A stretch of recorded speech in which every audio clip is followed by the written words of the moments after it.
You're listening to Rabbi Wolbe of Torch in Houston, Texas. This is the Everyday Judaism Podcast.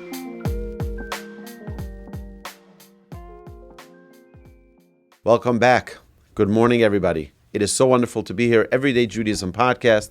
Today we're going to study the laws of blessings for food that one eats or drinks during a meal, just so that we get everything in order. We were talking about the laws of blessings. We talked about the laws of eating a meal, proper dignity in how we eat, who we eat with, who we should wait for when we eat. We talked about a lot of different aspects of this.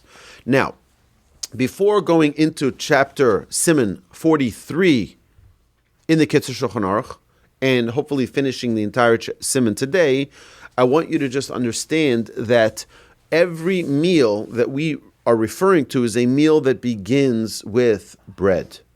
So we wash our hands, we recite the blessing of Al Nitilat Yadayim, we take the bread, we make a blessing on the bread, and eat our bread, and now our meal has begun.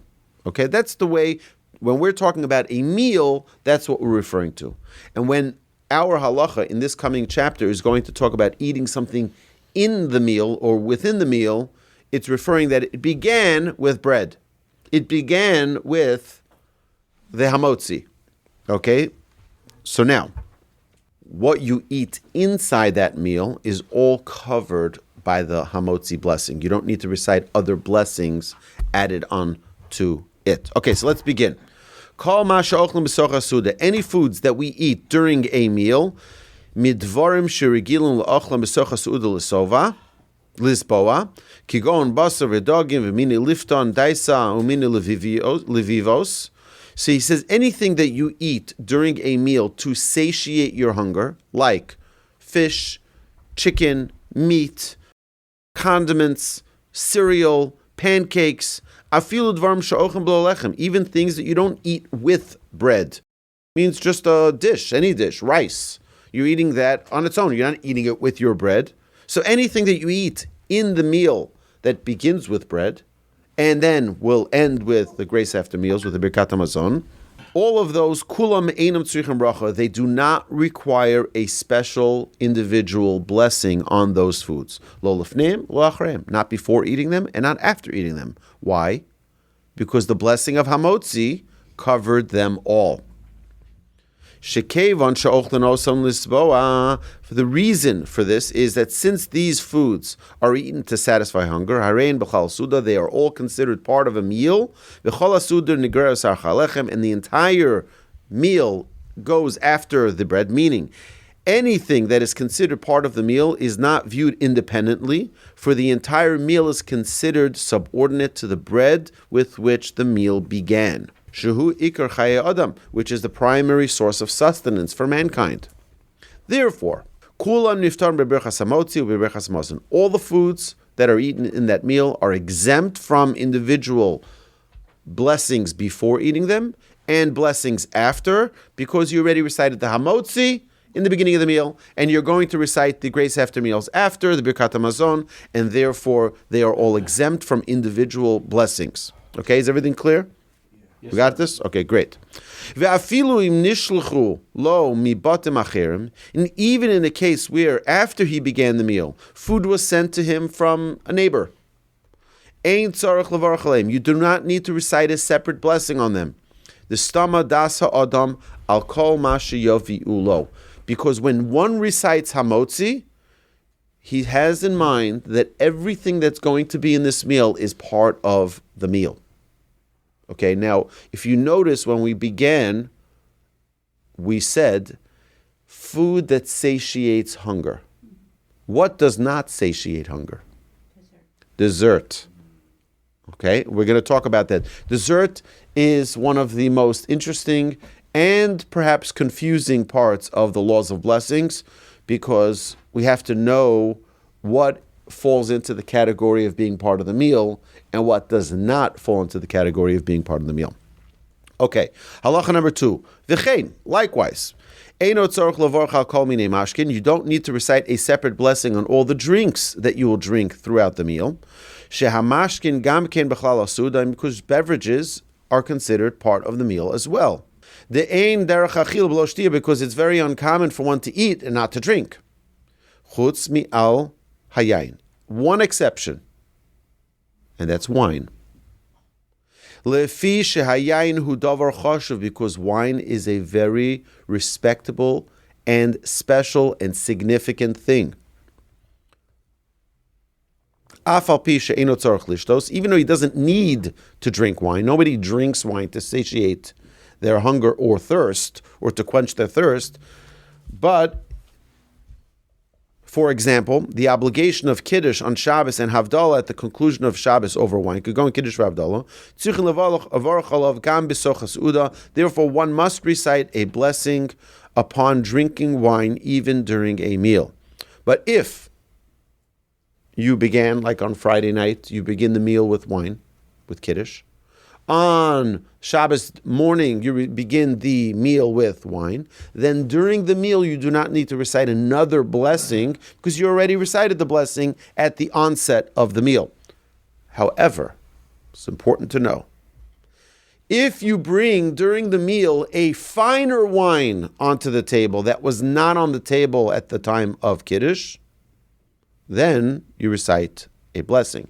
Not Bori Pri Agafen, because that you fulfilled already. You recite a different blessing of Atova Metiv. We're going to get to those laws soon. If one recited the blessing on drinking wine before washing his hands for the meal, so typically Friday night, what do? We make Kiddush, then we wash our hands for the bread, we make the Hamotzi on the bread, and we eat the bread. Now our meal has begun. So you drank the wine before the Hamotzi, before eating the bread, but you had in mind that all future wine that you're going to drink throughout the meal is included in that blessing. Because he's accustomed to drinking wine in the course of his meal. You do not need to recite a separate blessing, a second blessing on that wine. Ki niftar, because it is already exempt on the wine blessing that you recited at the onset of the meal.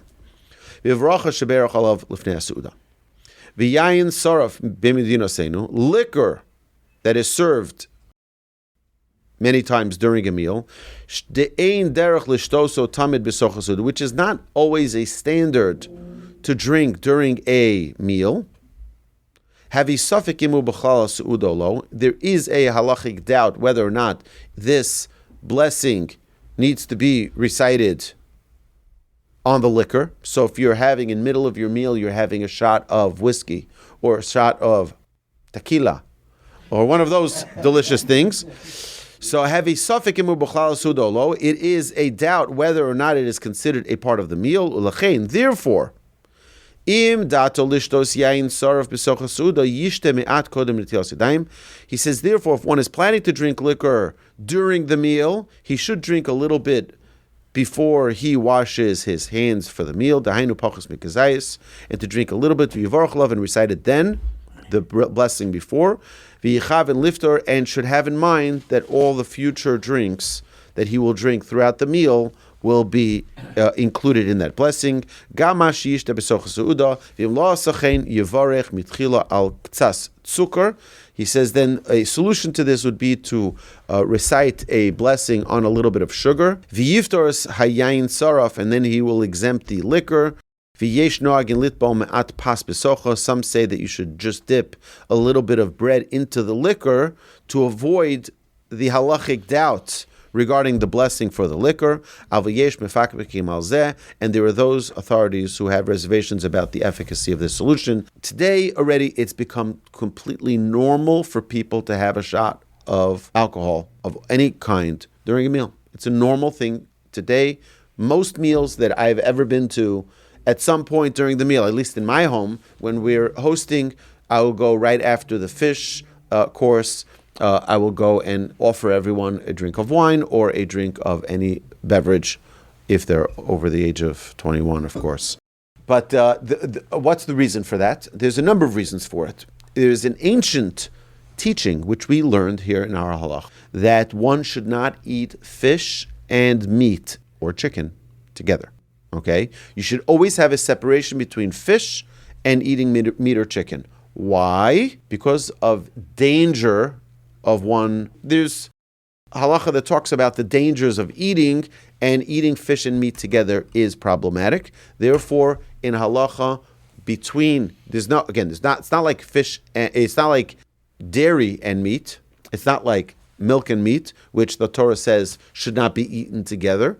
And we separate 6 hours between eating meat and milk. That's a different law. What we're talking about now is just not eating them together. So typically, at most Shabbos dinners, they will serve the fish, clear away all the fish, clear away the plates, clear away the forks. So you don't use the same forks even. And then you'll drink something to separate between the fish and then the main course being the meat or the chicken or whatever else. Don't eat them together. It's a health thing. I believe the Rambam is the first to bring it down.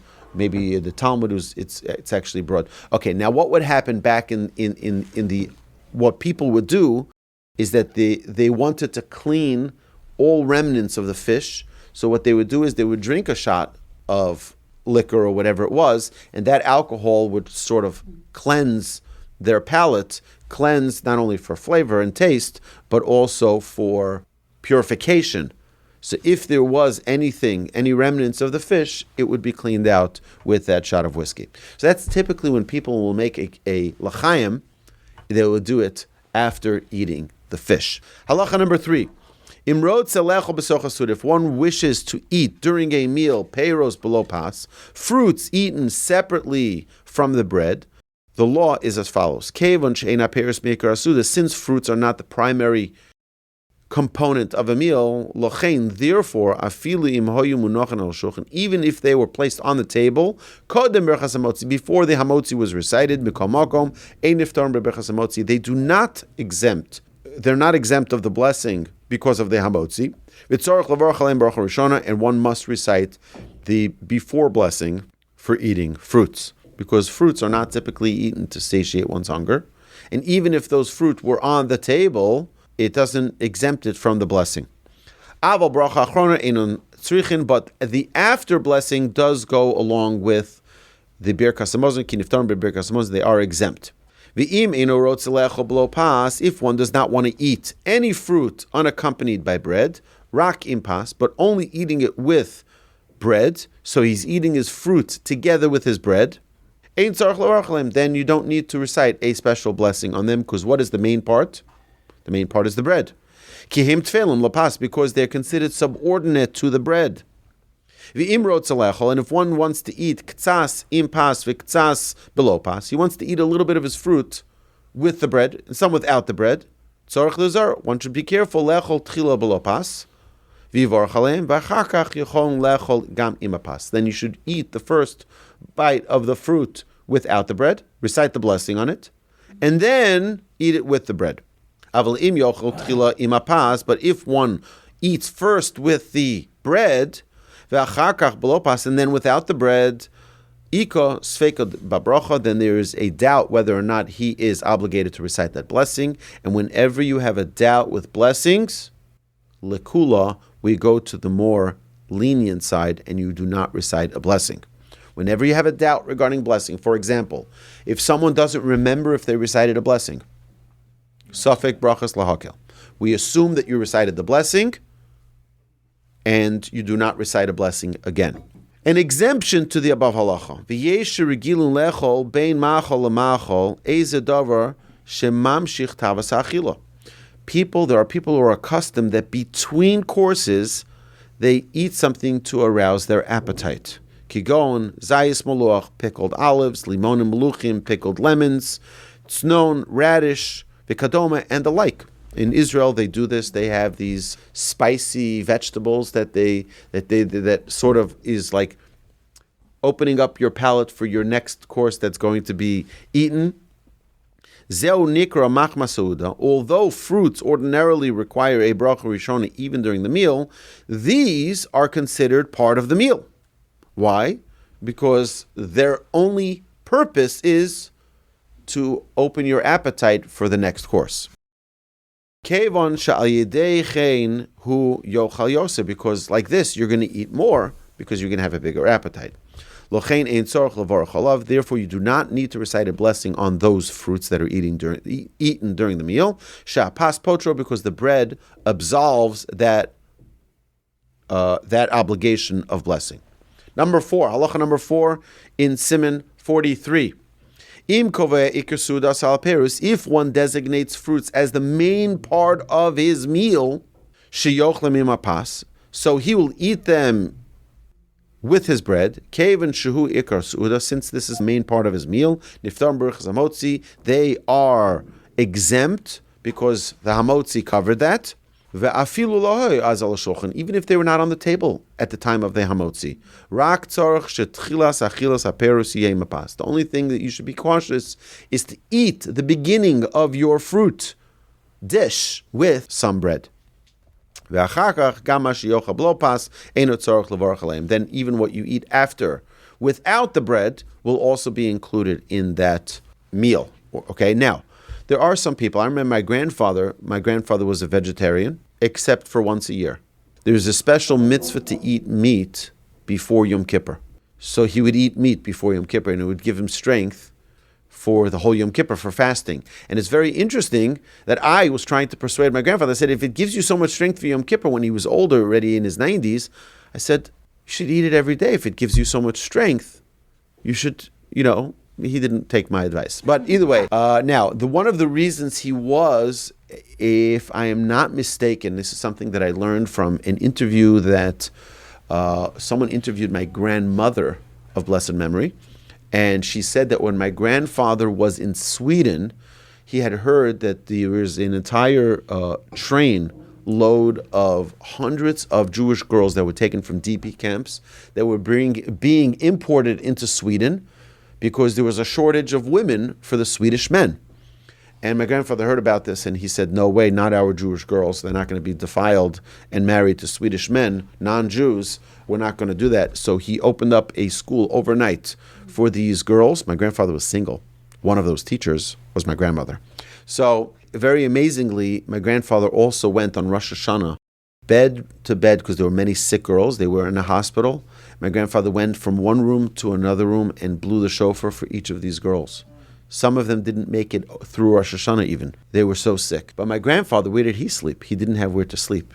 And he slept on the floor, and apparently he got very, very sick. And that's one of the reasons, if I understood the interview correctly, that's one of the reasons he was limited on what he could eat and why he didn't eat meat unless he absolutely needed to, because his whole digestive system was from that illness that he got in the hospital. Because he was so cold and it was so frigid. He asked for a second blanket, but he was just so cold, and that affected the rest of his life. He was affected because of that experience in the hospital. This is my grandfather, Rabbi Wolbe. Although, and this is something I never knew about till I read this interview that my grandmother was interviewed in some newspaper in Israel. All right. Either way, halacha number 5. Although fruit is generally not considered part of a meal, it can be served during the meal in a way that, according to some authorities, its presentation clearly demonstrates that it is one of the regular courses of the meal and is therefore exempt from the requirement of the first blessing, the Bracha Rishona. Now, I want you to understand this. The reason why I mentioned my grandfather is because sometimes he would have fruit during the meal. He would start his meal and he would have either a tea or some fruit juice, and then he would have some fruit because he wouldn't eat the regular ordinary foods that we were eating when we were guests at his table. So that's why I was thinking my grandfather would always eat fruits as part of his meal because that was the dish that he was eating. Okay. Peiros hamivushal motzarche suda. Fruits that were cooked for the purpose of eating them during the meal. Kimoshe regil lavashe which is a customary to cook. There was a custom that people would have a side dish that was served with the main dish, bein in basar, bein below basar, whether it was cooked with the meat or without the meat. Yesh lechol mehen b'tchila ubasof. One should eat both. So one should begin and conclude the eating of these fruits by eating it with some bread, ktsasi mapasu be'emtza, yochol lechol mehen gam below pas, and then it means the bookends of your dish that you're eating should be with bread, but all in the middle it's fine, and then there's no obligation. Ve'ein tzrichen bracha, then it does not require an extra blessing. Halacha number 6 and number 7. We have 6 and 7, and then 6, 7, and then we conclude this chapter. Maaseh ofeh, baked goods, like sugar cake, or torte, or almond cake, and the like. Im ocha mehen machem esur oven. If a person is eating it because he's hungry, and this is part of his satisfying his hunger, kedei lisba mehen, eino tzarich levarach aleim. You do not need to recite a special blessing on them. Aval im ocha mehem rak letanuk. But if he's eating it just because he enjoys this cake and this is his dessert, yesh safek b'bracha. There is a doubt whether or not one should recite a blessing on this. So what's the solution? Al kain, therefore, when one recites the Hamotzi at the beginning of the meal, he should have in mind that everything that he's eating inside the meal is part of the meal, and even that fruit or that kompot or whatever it is that one is going to be eating is already included in the first blessing. Halacha number 7. If after the conclusion of the meal, before he recites the grace after meal, he drinks coffee to help digest the food that he ate. You need to recite a special blessing for it. Because that which serves as an aid for digestion is not considered to be a component of the meal. Nevertheless, tov levorach im atzukar birkas shahakol. It is a worthy practice to recite the shahakol on a bit of sugar. Liftor gam esakave, to exempt the requirement to recite the first blessing upon the coffee as well. So, my dear friends, this concludes Siman 43, and now we will turn the floor to you, my dear friends, for Ask Away number 32. 32 is Lamed Beis. Lamed Beis is Lave. So put all your heart in this. Lave is heart. I want to hear all of your questions. Wear your heart on your sleeve. And I look forward to the next broadcast with our Ask Away number 32. You've been listening to Rabbi Aryeh Wolbe on a podcast produced by Torch, the Torah Outreach Resource Center of Houston. Please help sponsor an episode so we can continue to produce more quality Jewish content for our listeners around the globe. Please visit torchweb.org to donate and partner with us on this incredible endeavor.